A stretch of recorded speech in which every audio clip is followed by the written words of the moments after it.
The U.S. Supreme Court has ruled against Oklahoma in the Creek Nation case. For Gannett Media and the Oklahoman, I'm Dave Morris. Today was the last day for U.S. Supreme Court opinions this term. 3 cases were left, 2 involving President Trump and his financial records, but the other, whether half of Oklahoma is a Native American reservation. I'm joined by the Oklahoman's Chris Castile. Chris, good afternoon. What did the court rule today? Well, Dave, this decision, major decision from the court today, very specifically applied to a convicted child rapist, a Native American who was tried and convicted in state court for some very heinous acts against a 4-year-old girl. More broadly, it involved whether the Creek Nation's reservation, the historical reservation that the Creeks were given when they were forcibly relocated to Oklahoma after the 1830s, actually was still in existence, whether it was ever officially dissolved by Congress, by the federal government. And the court ruled today in a narrow decision 5-4 that the Creek Reservation still exists, that it never was officially disestablished by Congress. And so this child rapist, Jim C. McGirt, was improperly tried in state court, should have been tried in federal court because his crime was committed within this historical Creek Nation. Couple of things to unpack there, and you can see the Indian Territory behind me right there that Chris is referring to. You mentioned Jim C. McGirt. Is it too early to say what happens now on that case with him? His conviction was overturned, as was the conviction of a death row inmate, Patrick Murphy, convicted, I believe, for a murder in 1999, whose case had gone to the court previously, but they deadlocked on it. So actually, hundreds of cases were technically overturned today by this. Any major crime involving a Native American on Indian land, on what was once Indian land, was essentially overturned. If not officially, there will likely be hundreds of inmates that come forward now with new appeals. That was kind of my next question, if we can dive into that. This case, as you mentioned, concerned the Muscogee Creek Nation, but the bigger picture also applies to the other members of the 5 tribes, the Cherokee, Chickasaw, Choctaw, and Seminole. What could result as this ruling regarding some of maybe Oklahoma's death sentences? Well, the ones involving Native Americans that were tried in state court on land that was formerly, or it still is, reservations of the 5 tribes, which is most of eastern Oklahoma, we should say, Indian Territory. That forcible relocation, the Trail of Tears for the Cherokees, that is now most of eastern Oklahoma. So you're talking about hundreds of cases that involving Native Americans that have been improperly tried in state courts and will now be appealed. Some of them will be. I mean, that's one of the questions now.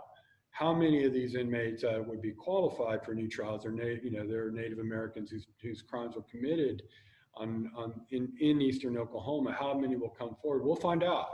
There's kind of conflicting opinions about that, but I don't know of any other death row inmates. There's been talk of other convicted murderers, but Murphy's the only death row inmate that I know of. That's a good point. You can read the opinion. Justice Neil Gorsuch delivered the opinion today. You can read that on our website at oklahoman.com. He referenced what you're talking about, Chris, there, that while some may want to appeal, they may be in better shape right where they are right now versus appealing at the federal level. Gorsuch was joined by Justices Ginsburg, Breyer, Sotomayor, and Kagan on this. Dissenting was Chief Justice Roberts, as you noted in your article, Chris, Justices Alito and Kavanaugh. And then Justice Thomas joined in dissent in part and filed another dissent. We also saw a joint statement from the state and the tribes. They released that saying the nations in the state are committed to ensuring that Jim C. McGirt, Patrick Murphy, and all other offenders face justice for the crimes for which they are accused. We have a shared commitment to maintaining public safety and long-term economic prosperity for the nations in Oklahoma. We will continue our work, confident that we can accomplish more together than any of us could alone. Some analysis, Mr. Castile. Was this opinion expected? It was. Once and it's complicated. I'll try not to get too deep into the weeds on this. Neil Gorsuch, who was the swing vote on this and is a Trump appointee from 2017, he recused himself from the first case, from the Murphy case, which was almost identical to the one. It was identical, in the broader picture to the one that they decided today. The reason is because Murphy, when he was tried in Oklahoma, one of his appeals went to the 10th Circuit U.S. Court of Appeals in Denver. At the time, Gorsuch was on that court. Now, I don't think he heard the argument about whether the Creek Nation was ever, but he had been on the court when Murphy's appeal had gone through. And so he decided to recuse himself in that Murphy case. That left this kind of liberal versus conservative deadlock. So when Gorsuch, when they got this second case that didn't go through the 10th Circuit, the McGirt case decided today, actually had risen up through the Oklahoma appellate courts. Gorsuch could get on board, and allowed him to participate in this broader question of whether the Creek Nation had been terminated. And his history on the 10th Circuit, which of course gets a lot of Indian cases because of the states that are part of the 10th Circuit, his history on there was one of being sympathetic to the tribe's arguments about their sovereignty, about their jurisdiction.